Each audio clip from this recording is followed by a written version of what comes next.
Sanibona njani? Ngiyaphila. Hayi mina ngijabule nginemincili. Friday, Fryers, kumnandi kunjiya. Hayi siyanibingelela siyanibulisa bonke nje abalandeli nabantu abasilandelayo i-life changing journey Nyezo omkhulu. Siyabonga kakhulu ngesupport, siyabonga ukuthi nje nihlezi nathi isupport, siyabonga kakhulu. Sithi nje thokozani siyabonga. Okay, namhlanje uLesihlanu nje ngenjwayelo sizobe sikhona kuNongoma FM live ngo-4 namhlanje. Mina namakhehle engisebenza nawo. So namhlanje sithe ukujula sobe sikhuluma ngemindeni. Sobe sikhuluma ngama-families.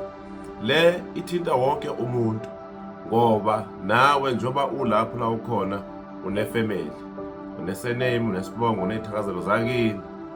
So lento lena esokhuluma ngayo namhlanje ithinta wena nomndeni. Mhlawumbe mangabeka nje sithombeni kancane ngikusummarize nje. Zikhona izinkinga nokugula.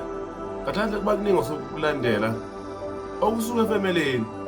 Uthola ukuthi mhlawumbe nje izinto noma izinkinga noma ukugula noma nje kusukuningi okomndeni okuthetha wena ugcina nawe usukugulisa.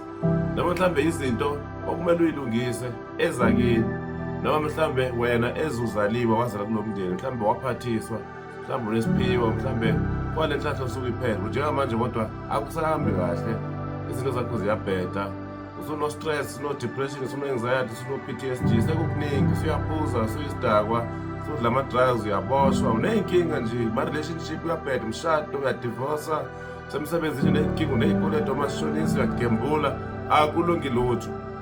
So namhlanje sizokhuluma ngalezo inkinga lezi ezomndeni ezi-affecta wena psychologically, mhlawumbe medically, mhlawumbe spiritually, nangayo yonke indlela.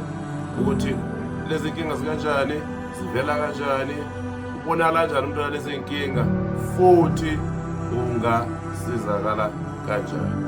Ngoba every problem ine-solution. So ngithi namhlanje nisivule Nongoma FM ngo-4 sobe si-live. I-link ye-streaming sizoyiposta kuyo yonke indawo nje eno-life changing journey enonyezi.